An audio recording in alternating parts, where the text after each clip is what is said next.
Hello বন্ধুরা, welcome to my channel Rinki lifestyle. তো আজকে তোমাদের কাছে নিয়ে আসলাম একটা নতুন ভিডিও। তো আজকে বানাবে আমাদের বৌদিমণি মূলো দিয়ে আর শুটকি দিয়ে একটা রেসিপি। দেখো, তো এখানে পেঁয়াজ আর রসুন কাঁচা লঙ্কা এগুলো কেটে একসাথে হলুদ নুন দিয়ে দিল, আর এদিকে শুকনো মাছগুলোতে সুন্দর করে ধুয়ে হলুদ নুন মাখিয়ে নিল, আর এদিকে দেখো সুন্দর করে কড়াইতে দিয়ে দিল।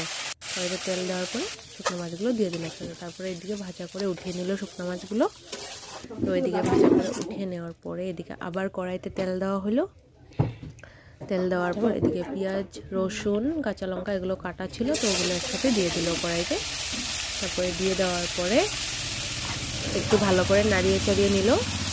এদিকে দেখো ভালো করে একটু নাড়িয়ে চাড়িয়ে নিল। নাড়িয়ে চাড়িয়ে নেওয়ার পরে দিয়ে দিল মূলোগুলো। তো এইভাবে কে কে খাওনি, এইভাবে খেয়ে দেখো, সত্যি অসাধারণ লাগে খেতে শুটকি মাছ দিয়ে। আর এইভাবে মূলোগুলো সুন্দর করে ঘষে নিতে লাগে, তারপরে এরকমভাবে বানাতে লাগে, সত্যি অনেক ভালো লাগে খেতে। তোমরা কে কে খাওনি, এইভাবে খেয়ে দেখো। আর তারপরে এদিকে দেখো শুকনো মাছগুলো ভেজে রেখেছিল, তারপরে এখানে দিয়ে দিল একসাথে। ভালো করে এদিকে নাড়িয়ে চাড়িয়ে নিল। নাড়িয়ে চেড়ে নেওয়ার পর এদিকে দেখো আমাদের শুকনো মাছ রেডি।